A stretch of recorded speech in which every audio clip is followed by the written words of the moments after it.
नमस्ते प्यारे बच्चों। पिछली कक्षा में हमने ये देख लिया था कि जितने भी पदार्थ हैं उनको गुण धर्मों के आधार पर 3 वर्गों में उनका विभाजन किया जाता है, जिसमें तत्व, यौगिक एवं मिश्रण ये 3 थे। जिसमें तत्व एवं यौगिक यह शुद्ध पदार्थ के अंदर आते हैं और जो मिश्रण था वह अशुद्ध पदार्थ के अंदर आते हैं। फिर हमने उनके गुणधर्मों के बारे में जाना था। आज के इस कक्षा में हम ये देखेंगे कि तत्व क्या होते हैं और उसके साथ साथ तत्वों को जो 3 समूहों में विभाजित किया जाता है, जिसमें कि धातु, अधातु एवं उपधातु यानी मेटल, नॉन मेटल और मेटलॉइड, उनकी प्रॉपर्टीज़ को यानी उनके गुणधर्मों को जानेंगे। उसके साथ साथ इन तीनों में क्या अंतर होते हैं उसको भी हम आज की कक्षा में समझेंगे।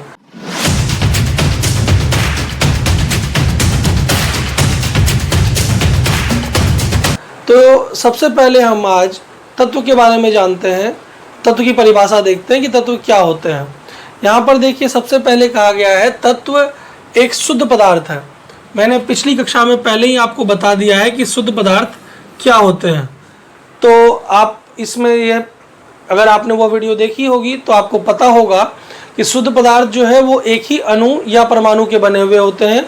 उनकी जो संरचना है, जो उनके जो आकृति है, उनका जो अमाप है, वो सभी एक जैसे होते हैं उनके कणों का। तो यहाँ पर तत्व एक शुद्ध पदार्थ है जिसे ना तो साधारण पदार्थ में तोड़ा जा सकता है, उसके साथ साथ ना ही किसी ज्ञात भौतिक या रासायनिक क्रिया द्वारा 2 या साधारण पदार्थों से बनाया जा सकता है, उसे तत्व कहते हैं। उदाहरण के लिए हमने यहाँ पर सोडियम लिया है। सोडियम के अलावे आप यहाँ पर और भी कई ले सकते हैं। वर्तमान में तत्वों की संख्या जो ज्ञात है वह 115 है। इस चीज़ को ध्यान रखिएगा आप कि वर्तमान में 115 तत्व हमें ज्ञात हैं। तत्वों की यह संख्या है जो वर्तमान में अभी तक हमें पता है।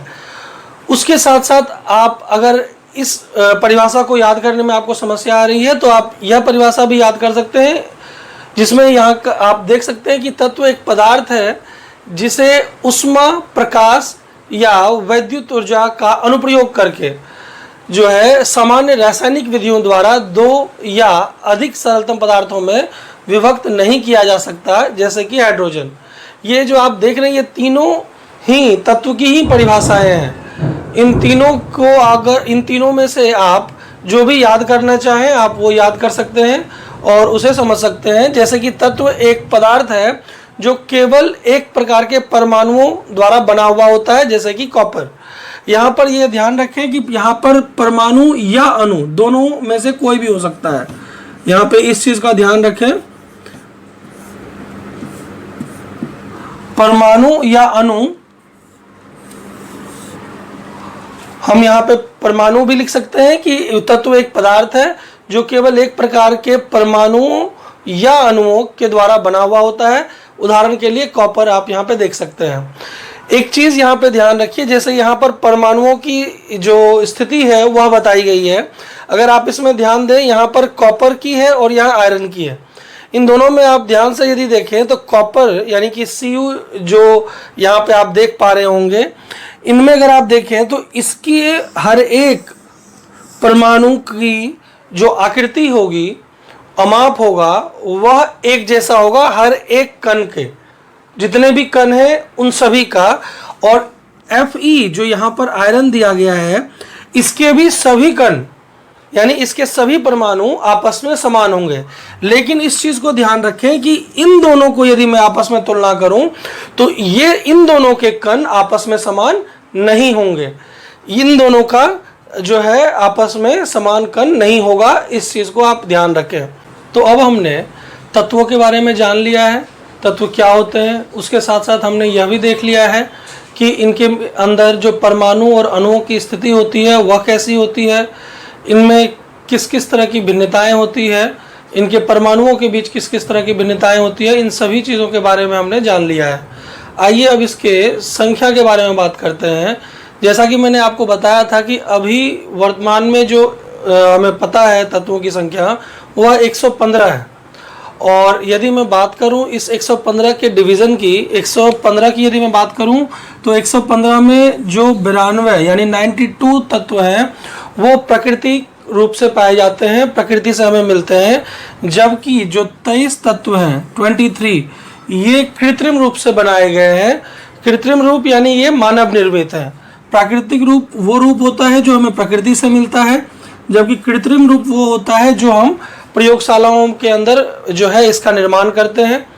उसके साथ साथ यह भी ध्यान रखें कि ज़्यादातर जो हमें पता है तत्व ये सभी ज़्यादातर ठोस होते हैं, लेकिन उनमें से 11 जो है वह गैस और 2 द्रव होते हैं। द्रव में मरकरी और ब्रोमीन ये उसके उदाहरण है। एक चीज़ आप और भी ध्यान रखें इसमें कि यह मैं नॉर्मल रूम टेम्परेचर की बात कर रहा हूँ, जो कमरे का जो सामान्य तापमान होता है उसकी बात कर रहा हूँ कि उसमें ज़्यादातर ठोस होते हैं और 11 गैस अवस्था में होते हैं और 2 जो है वह द्रव अवस्था में होते हैं। यदि मैं बात करूं ठोस की, द्रव की और गैस की, तो इसके कुछ उदाहरण आप देख सकते हैं। जैसे ठोस के लिए सोडियम और कार्बन है।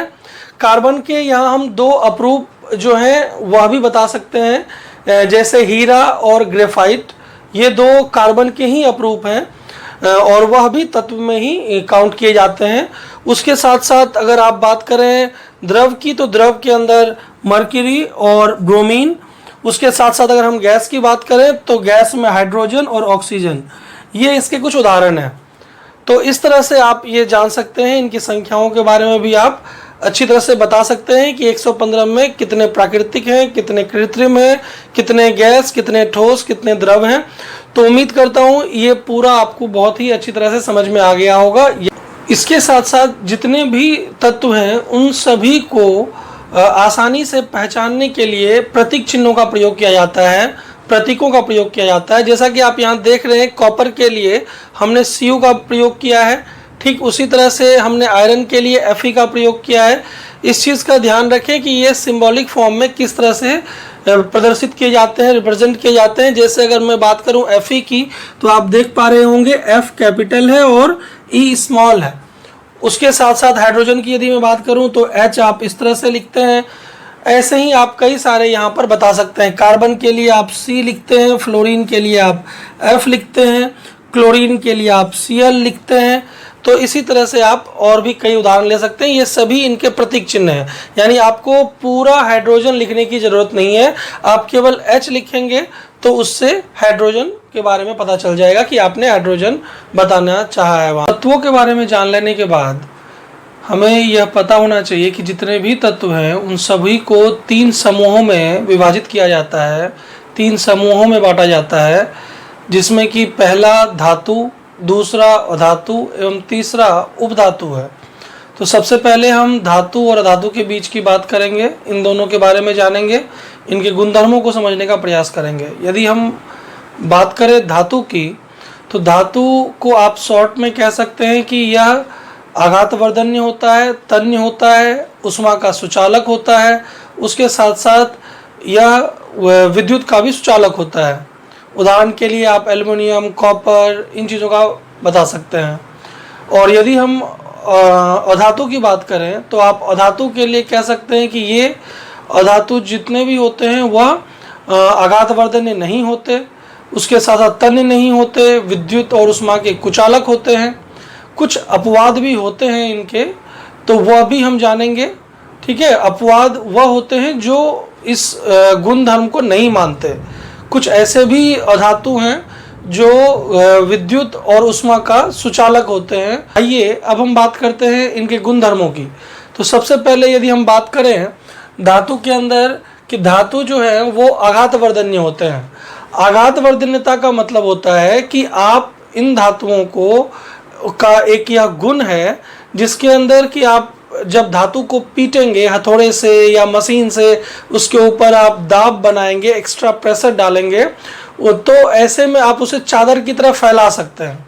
आपने देखा होगा दवाइयों की जो पन्नी होती है, जो चॉकलेट्स वगैरह के अंदर जो एल्युमिनियम रैपर होता है, वह इसके उदाहरण है। जैसे सोना और चांदी है, यह उत्तम माना जाता है आघातवर्धन्य। तो इसको आप ज़्यादा फैला सकते हैं। इसीलिए आपने देखा होगा जो ज्वेलर्स होते हैं, जो ज्वेलरी का काम करते हैं, जो आभूषण बनाते हैं, उनको आपने देखा होगा कि सोने या चांदी की छोटी छोटी गोलियों से भी वह बड़े से बड़ा आभूषण बना लेते हैं, क्योंकि वह उन छोटी गोलियों को गर्म करके उसे हथौड़े से पीट कर मनचाही आकृति देते हैं। और चूंकि यह एक धातु का गुण है जिसकी वजह से वह भंगुर नहीं होता, टूटता नहीं है और काफ़ी ज़्यादा पतला हो जाता है।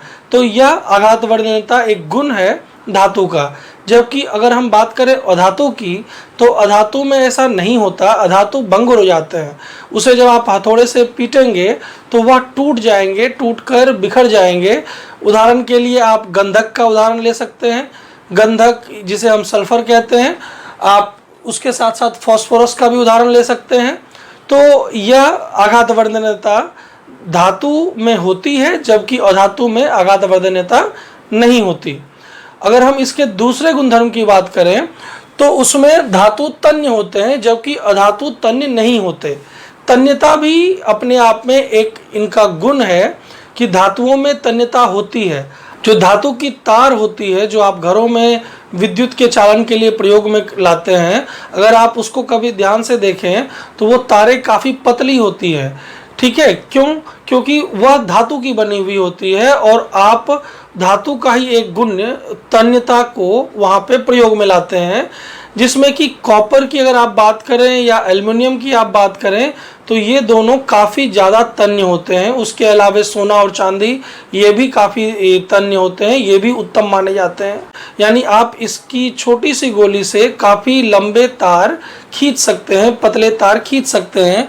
उदाहरण के लिए यदि आप चांदी के 100 मिलीग्राम लें तो आप उससे 200 मीटर लंबे तार खींच सकते हैं। यह इसका एक उदाहरण है, जबकि ऐसा कोई भी गुण अधातु में नहीं होता। अगर हम इसके तीसरे गुणधर्म की बात करें, जो धातु उष्मा एवं विद्युत का सुचालक है, जबकि अधातु विद्युत और उष्मा का कुचालक है। तो आइए पहले अगर हम बात करें कि यह उष्मा का सुचालक है तो आप बहुत आसानी से इसे महसूस कर सकते हैं। जैसे यदि आपने एक हाथ में लकड़ी पकड़ी हुई है और उसे जलती हुई अंगार में आप डाल दें और दूसरे हाथ में आपने लोहे का एक रॉड लिया है और उसे भी उसी अंगार में डाल दें, तो आप महसूस करेंगे जो लकड़ी आपके हाथ में है तो उसके एक सिरे पर जब आग लगी हुई होती है तब भी आपको महसूस नहीं होता। उसकी गर्मी जो है उस लकड़ी के माध्यम से उस आपके हाथ तक नहीं पहुंचती। लेकिन जब आप बात करें वहाँ लोहे की, तो लोहे का एक सिरा जो अंगार में है, जलती हुई अंगार में है, उससे दूसरे सिरे तक आपको उसकी गर्मी महसूस होती है, क्योंकि वहाँ पर उष्मा एक कण द्वारा से दूसरे कण में, दूसरे से तीसरे में होता हुआ आप तक पहुँच जाता है, जबकि लकड़ी में यह संभव नहीं है। इसीलिए लकड़ी जो है उसमें यह सुचालक नहीं होता। लकड़ी जो है उसके माध्यम से उष्मा का चालन नहीं होता, आप तक उष्मा नहीं पहुंच पाती। लेकिन लोहे या किसी भी धातु की यदि आप बात करें तो ज़्यादातर में ऐसा होता है कि जब आप उसको उष्मा के स्रोत पे रखें जहाँ पे उसे गर्मी मिल रही हो तो आपके हाथ तक भी वह गर्मी महसूस कर सकेंगे आप। यदि हम बात करें इसमें विद्युत के सुचालक की, तो विद्युत सुचालक में भी यही होता है। जैसे घरों में जो प्रयोग किए जाने वाले विद्युत के तार होते हैं उसमें कॉपर का या एल्युमिनियम का, इन चीज़ों का ही प्रयोग होता है, क्योंकि एल्युमिनियम या कॉपर जो है वो उष्मा और उष्मा के साथ साथ जो विद्युत है उसका उत्तम चालक माना जाता है। यही कारण है कि घरों में जो पाक बर्तन है, पाक बर्तन यानी जिसमें आप खाना बनाते हैं, वह ज़्यादातर एल्युमिनियम या कॉपर के ही बने हुए होते हैं। उसके साथ साथ आप अगर देखें तो चांदी जो है वो उष्मा का उत्तम चालक है, लेड जो है वो उष्मा का हीनतम चालक है, मरकरी उष्मा का हीन चालक है। ये ध्यान रखिए कि लेड जो है वह हीनतम है और जो मर्क्यूरी है वह हीन चालक है। इस चीज़ को ध्यान रखिएगा। मतलब यह चालन तो करता है लेकिन काफ़ी कम करता है। यह और ये भी ध्यान रखिएगा कि ये उष्मा की बात की जा रही है, यहाँ विद्युत की बात नहीं की जा रही, यहाँ उष्मा की बात की जा रही है। यदि हम बात करें चांदी की तो विद्युत का उत्तम चालक होता है ये, यहाँ ध्यान रखें कि ये विद्युत की हम बात कर रहे हैं कि विद्युत का उत्तम चालक है चांदी। जबकि आयरन और मर्क्यूरी, ये जो दो आप देख रहे हैं आयरन और मर्क्यूरी, यह निम्नतम विद्युत चालक होता है, क्योंकि विद्युत धारा का तुलनात्मक रूप से जो प्रतिरोध है वह इनमें अत्यधिक होता है, काफ़ी ज़्यादा होता है, जिस वजह से जो है यह दोनों निम्नतर विद्युत चालक होते हैं। यदि हम बात करें अधातु में, तो अधातु में अपवाद भी होते हैं।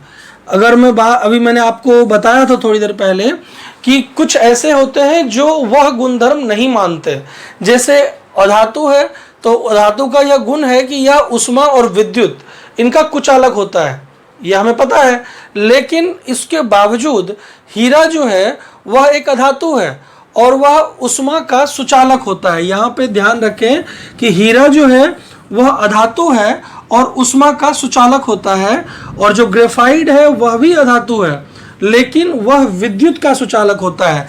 यहाँ पर इस चीज़ का खास ध्यान रखें कि हीरा की जब बात करोगे तो वह उष्मा के संदर्भ में होगा, और जब ग्रेफाइट की आप बात करेंगे तो विद्युत के संदर्भ में होगा। और इसका अगर हम प्रयोग की बात करें, ग्रेफाइट के प्रयोग की बात करें, तो ग्रेफाइट जो है वो इलेक्ट्रोड बनाने के लिए प्रयोग में लाया जाता है।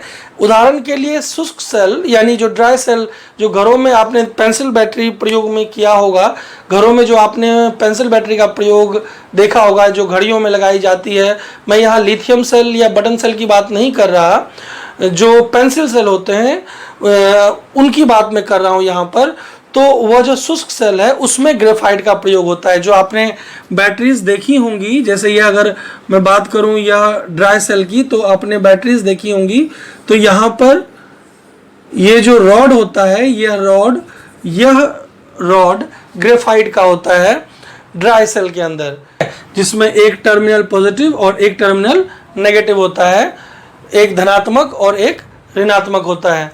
तो उम्मीद करता हूँ यह तीनों गुणधर्म आपको अच्छी तरह समझ में आ गया होगा। आइए अगले गुणधर्म की बात करते हैं। जो हमारा अगला गुणधर्म है वो हमें यह बताता है कि जो धातु हैं वह चमकीली और पॉलिशदार होती हैं, यानी धातु जो है उस पर एक धात्विक चमक होती है और उस पर हम पॉलिश कर सकते हैं। उदाहरण के लिए जैसे यहाँ पर चांदी के बारे में बताया गया है, आप इसी गुणधर्म का प्रयोग करके जितने भी सुनार होते हैं, जो भी हमारे ज्वेलर्स का काम करते हैं, वो सभी जो है सोना या चांदी किसी भी धातु का ही वो प्रयोग करते हैं। चूँकि धात्विक चमक सोने चांदी इनकी ज़्यादा होती है, इसीलिए वह आभूषणों में इसका प्रयोग करते हैं। ज्वेलरी वगैरह बनाने के लिए सोने या चांदी का ही वो प्रयोग करते हैं। लेकिन अगर हम बात करें इसकी जगह अधातु की, तो अधातु में अगर आप देखें तो धात्विक चमक नहीं होती, क्योंकि वो अधातु होते हैं, उसमें धात्विक चमक नहीं होती, और उसके साथ साथ वो धुंधली होते हैं, धुंधले उनका जो उस पर कोई भी तरह की चमक नहीं होती है। उदाहरण की अगर आप बात करें तो उदाहरण के लिए जैसे सल्फर है, गंधक, यह एक उसका उदाहरण है जिसमें कि कोई भी तरह की खास चमक नहीं होती, जो कि यहाँ बताया गया है। लेकिन इसमें अपवाद भी है। अपवाद कौन सा है, यानी मैंने पहले ही आपको बताया था, अपवाद यानी ऐसा उदाहरण आप यहाँ पे देंगे जो इस गुण को नहीं मानता, तो उसका उदाहरण यहाँ पर आयोडीन है। अगर आप आयोडीन के बारे में बात करेंगे तो आयोडीन जो है वह चमकीली होती है जबकि वह अधातु है। तो अधातु होने के बावजूद भी जो आयोडीन है वह चमकीली होती है, इसीलिए आयोडीन इसका अपवाद है। यदि हम अगले गुण की बात करें तो अगला गुण जो है वो है धातु आमतौर पर कठोर होती है। अब इसके उदाहरण के लिए अगर आप बात करें तो आप देखेंगे कि घरों को बनाने में जो छड़ों का इस्तेमाल करते हैं, लोहे का इस्तेमाल करते हैं, या किसी भी ऐसे धात्विक चीज़ों का इस्तेमाल करते हैं जो धातु मजबूत हों, जो धातु कठोर हों, क्योंकि इसकी टेंसाइल स्ट्रेंथ ज़्यादा होती है। उसी के बारे में हम यहाँ पर बात करेंगे अगले गुण में। अभी फिलहाल आप देखें कि आमतौर पर जो है यहाँ धातु ज़्यादा कठोर होते हैं, जिस वजह से इसका प्रयोग हम इन तरह के कंस्ट्रक्शन वर्क में भी ज़्यादातर करते हैं। लेकिन यहाँ पर भी अपवाद है, जैसे सोडियम और पोटेशियम है। जैसे अगर मैं सोडियम की बात करूं तो इसे आप इजीली जो है आप चाकू से काट सकते हैं, सॉफ्ट होता है ये, यानी सोडियम और पोटेशियम जो है ये कठोर नहीं होते। यदि हम बात करें अधातु की, तो अधातु जो है वह आमतौर पर मृदु होती है। मृदु यानी यहाँ कहने का मतलब है ज़्यादा कठोर नहीं होते हैं, सॉफ्ट ही होते हैं वो। जैसे यहाँ पर आप सल्फर की बात करें, यहाँ आप फास्फोरस की बात करें, ये ठीक उसी तरह से है। आप यहाँ पर इसे भी चाकू से आसानी से काट सकते हैं। यदि हम बात करें इनके अपवाद की, तो अधातु में हीरा जो है वह कठोर होता है। अगर आपको याद हो, मैंने पिछली क्लास में भी बताया था कि जो ग्रेफाइट और हीरा है यह दोनों ही कार्बन के जो है वो अपरूप हैं, कार्बन के अपरूप हैं, हीरा और ग्रेफाइट दोनों ही। तो यहाँ पर अगर आप बात करें हीरा की, तो जो हीरा है वह कठोर होता है, ठीक है। और उसके बाद यदि हम अगले गुण की बात करें तो आप देखेंगे यहाँ पर अगला गुण है धातु का कि धातु प्रायः दृढ़ होते हैं, उच्च तनन और सामर्थ्य होती है इसमें। उसके साथ साथ अगर हम बात करें इसमें दृढ़ता ज़्यादा होने की, यानी अगर आप एक लोहे की चादर ले लें या एक लोहे का रॉड ले लें और उसके ऊपर ज़्यादा से ज़्यादा भार आप रखें, तो आप पाओगे तब भी वह उस वजन को सहन कर लेगा और उसका ज़्यादा नुकसान नहीं होगा, उस धातु का ज़्यादा नुकसान नहीं होगा। चाहे आप लोहे की बात करें, चाहे आप कॉपर की बात करें, चाहे आप एल्युमिनियम की बात करें। लेकिन इसी के बदले यदि मैं किसी अधातु की बात करूं तो अधातु दृढ़ नहीं होते। इसमें निम्न तनन सामर्थ्य होता है, यानी इसकी जो टेंसाइल स्ट्रेंथ है वो कम होती है, जिस कारण आप पाएंगे कि यदि आपने किसी अधातु के ऊपर ज़्यादा भारी सामान रख दिया, ज़्यादा वजन रख दिया, तो वह टूट जाएगी, ठीक है। जैसे अगर हम ग्रेफाइट की बात करें तो ग्रेफाइट को के ऊपर यदि हमने ज़्यादा वजन रख दिया तो ग्रेफाइट जो है वह टूट जाएगी। तो यह अधातु के बारे में आप जान सकते हैं। उसके बाद जो अगला गुण है, यहाँ पर अगर मैं धातु के अंदर बात करूँ तो धातु में भी निम्न तनन सामर्थ्य यानी लो टेंसाइल स्ट्रेंथ होता है। किनका होता है? तो सोडियम और पोटेशियम।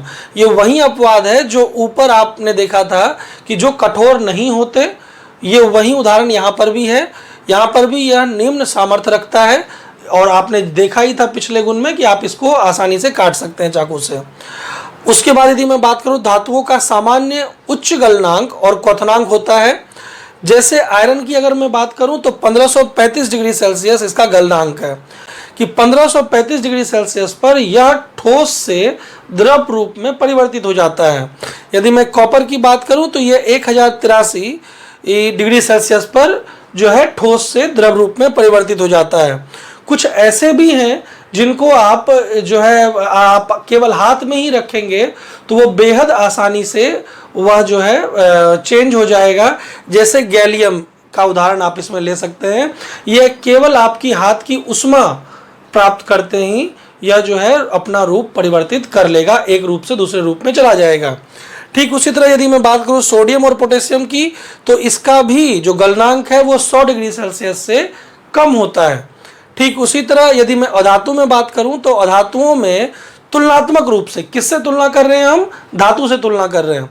तो धातुओं की तुलना में अधातु जो है उसमें निम्न गलनांक और निम्न क्वथनांक होता है। आप इसमें यदि उदाहरण की बात करें तो जैसे सल्फर के लिए आप 119 डिग्री सेल्सियस की बात कर सकते हैं कि इस पे वह चेंज हो जाता है, रूप परिवर्तित कर लेता है। ठीक उसी तरह से अगर इसमें हम अपवाद की बात करें तो ग्रेफाइट का इसमें आप उदाहरण दे सकते हैं जिसका अत्यंत उच्च गलनांक होता है, लगभग 3700 डिग्री सेल्सियस है। ठीक है, तो इस तरह से आप यहाँ पर कुछ और गुणधर्म आपने देखे। अब हम इसके आगे गुणधर्म देखते हैं कि इसके आगे और कौन कौन से गुणधर्म हैं।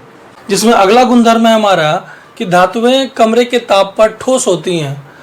जैसा कि मैंने स्टार्टिंग में ही आपको बताया था कि ज़्यादातर जो धातु होंगे वह ठोस अवस्था में होते हैं रूम टेम्परेचर पे, कमरे के सामान्य तापमान पे।